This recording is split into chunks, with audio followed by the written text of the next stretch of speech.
Hello, before I begin, I must tell you that you're about to watch a video about my thoughts and feelings about Star Wars The Bad Batch, a review. So beware, because The Bad Batch, Star Wars' newest animated show, which features a group of augmented clones surviving during the end of the Republic and the rise of the Empire. So, is it good? Well, do you like The Mandalorian? If you do, chances are you will enjoy this show a lot, because they're pretty much the same.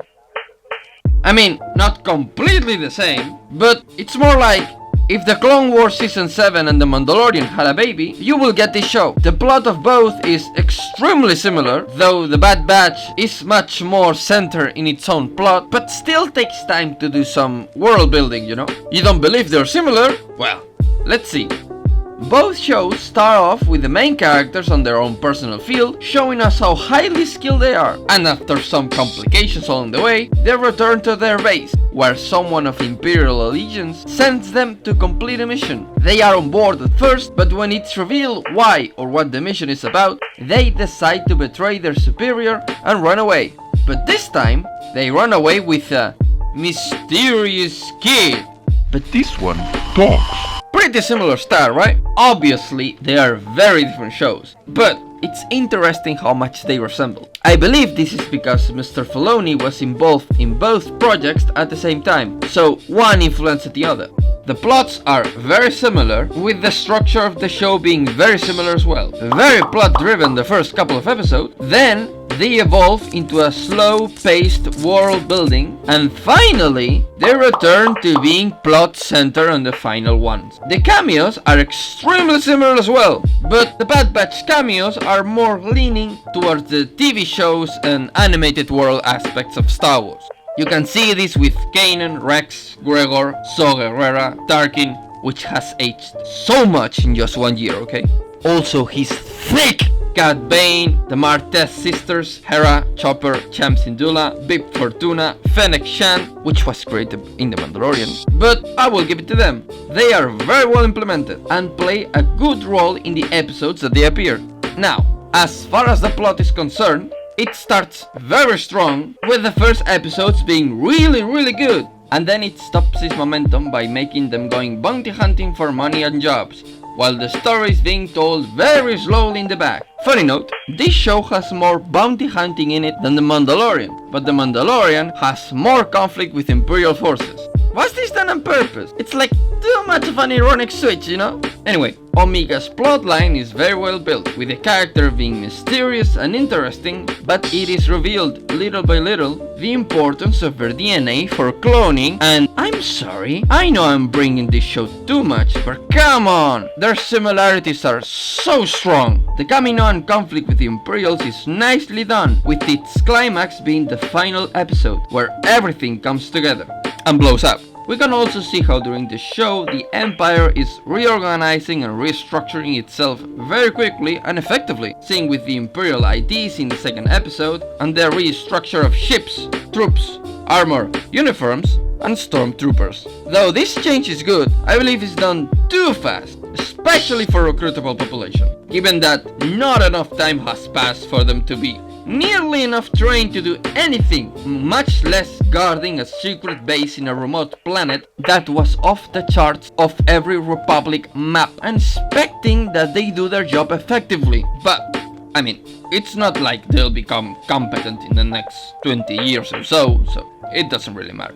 The IDs are a nice touch, showing how they are being implemented and distributed, for we know nothing of how they work since their first introduction in the, The world building is nice in episodes 4, 5, 6, 7, 11, 12 and 14, and they are a nice detour if you watch the series in one go. But they can be very tiring if you watch it one chapter at a time, like I did. That being said, I consider one of the best episodes the one with almost no appearances of any one of the main cast. So, yeah. Speaking of main characters, they are great, but sadly, only Hunter, Omega and Crosshair have any real development, with Echo having some in some instances, but That's about it. If it wasn't for the Omega's plotline, this show wouldn't be nearly as interesting, seeing as almost every encounter goes as so Imperial tells Crosshair that they have located the squad, the Empire moves there, there's some conflict, and they escape. Anyway, Crosshair's character is arguably the best of the series. Seeing the changes of the Empire through his eyes and learning about the operations he has to go through, and when the chips are introduced as the source, which I hate by the way, the concept of the chips itself, not the plotline behind them, but that's another story. When the squad confronts him in chapter 15 and he reveals to everyone's surprise that they have in fact removed his ship, I suppose after this episode, he still remains loyal to the Empire and his cause. I really like that, and the fact that if you look back, you can see how he changes from a murderous killing robot to a fanatical loyalist so smoothly. Where at first he was going to absolutely kill them at sight, but later in the series he wants to bring them with him to the Empire instead of becoming enemies. That doesn't work out obviously, but still that was a great spin on the character. Hunter, on the other hand, we see him less confident in his leadership, but still keeping the squad together as a family and doing whatever means are necessary to survive. Though I would have appreciated if he didn't have so many scenes that are just him staring when he senses something. Nevertheless, his conflict with Crosshair and the bond he and the squad forms with Omega is very neat and not forced, which is appreciated. The supporting characters such as Sid and Admiral Rampart are great as well, and it works much better because they use them more than just during 1 or 2 episodes, but that they stay for almost the whole series, which helps the pacing of the show. And as far as I'm concerned, the pacing and the dialogue of the show are pretty much what you would get if you watch the Clone Wars. In fact, it feels like pretty much the Clone Wars. Even more if you consider they had the same art. And you know, finally, as far as art, music, visuals, it's Disney. Of course they are going to be fucking fantastic. Come on, it's what they do best. Money. So, all in all, was the Bad Batch's writing better than The Mandalorian? Yeah, wait, no, that was the question. Was the Bad Batch a good show? Yeah, I would say so. It had its ups and downs, but if you enjoyed the Clone Wars, I recommend you watch it. Now, if you enjoyed this video, please consider subscribing. I have a family to feed.